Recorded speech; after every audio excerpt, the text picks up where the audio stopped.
As fighting continues to rage in Sudan's North Darfur capital El-Fasher, which has been under siege for over a year by paramilitary rapid security forces. The city, which is home to vulnerable displacement camps, remains the last stronghold not yet controlled by the RSF amid the country's ongoing civil war. And conditions there are worsening as conflict persists. And helping us to further unpack this is International Relations Analyst Ms. Ayesha Kajee. Ayesha, always good to have you with us on SA Today. So it seems we are always debating on these conflicts that have seemingly raged on for years with massive loss of life and no peaceful resolutions. But this is a serious one. It is a deepening ethnic crisis in the civil war that has already killed tens of thousands and displaced millions. Where are the solutions? Absolutely. It's Alicia, good afternoon. This has become really the world's worst humanitarian crisis currently. You know, more than 12 million Sudanese have been displaced, both internally and externally, some of them externally to other war-torn or poverty-stricken areas such as Chad, Ethiopia, etc. So, you know, it's not that they're really going to a better life, they're just fleeing conflict. This conflict between the Sudanese armed forces, recognized by the UN as the de facto governance of the country or governor of the country under General Burhan, and his former vice or deputy, Mohamed Dagalo, very popularly known as Hemiti, who controls the Rapid Support Forces, which of course the RSF emerged originally from the genocide in Darfur in the early 2000s, around 2003.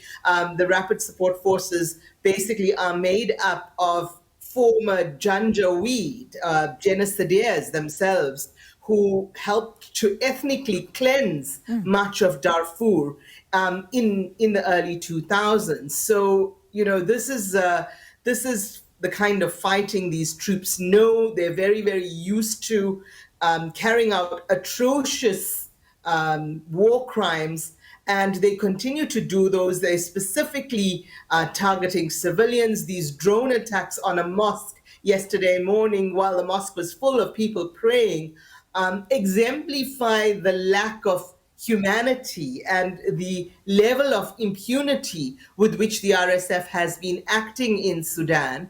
And there are allegations, with some evidence, that countries such as the United Arab Emirates and even Libya and Egypt to a lesser extent are supporting various factions, particularly the RSF by the UAE and Libya in this war, and Egypt supporting the Sudanese armed forces, also Turkey supporting the Sudanese armed forces in this war. But very, very troubling are allegations that arms are being smuggled in across the Libyan border from Libya, that mercenaries are coming to fight alongside the RSF. And of course, the upshot of it all is that the civilians on the grounds are the ones being killed in large numbers, 75 alone in this mosque attack, but another 80 or so in the past week. And it is really, really unconscionable that the world has turned away from this ongoing conflict and really is not focusing attention, demanding action by the United Nations and other multilateral organizations to really broker a peace here and to hopefully find a solution to a lasting peace here.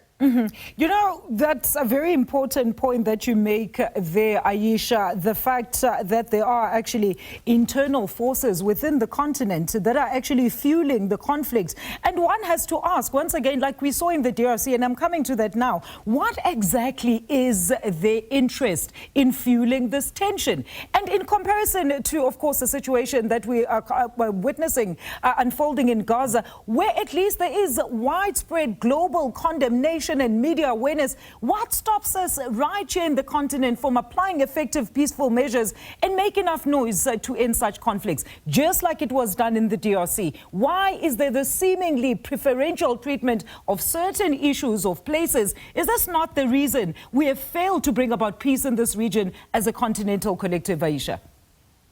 Absolutely. You know, we tend to support various factions based on our own ideologies or what we perceive to be the right, the people in the right, based on our own biases. But if we look at this situation objectively, the upshot of it all is that innocent people are being killed, displaced, and in the case of women and children as young as 1 year old, subjected to severe sexual violation and rape.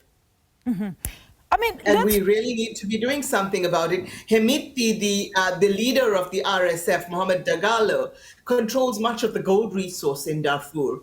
And it is alleged that the UAE is supporting him in return for some of those gold assets. We really need to stop this looting of our continent. Really, it is unconscionable for us to be living in relative comfort while this is going on. Very interesting, and it is very concerning, Ayesha. I wanted to go on, but unfortunately we are out of time. We're going to leave it there because I wanted us to further dive into, what actually caused the conflict in the first place. And as you've just alluded to here, it is that power struggle amongst leaders, things that can be resolved through, the various constitutions. All these countries have their various constitutions. It really does not need to get to the level where external forces have to be, of course, the ones that are trying to broker these so-called peace deals that mostly amount to naught. Ayesha, thank you so much, as always, for your impactful engagement. That is Ms. Ayesha Kajee, who's an international relations analyst,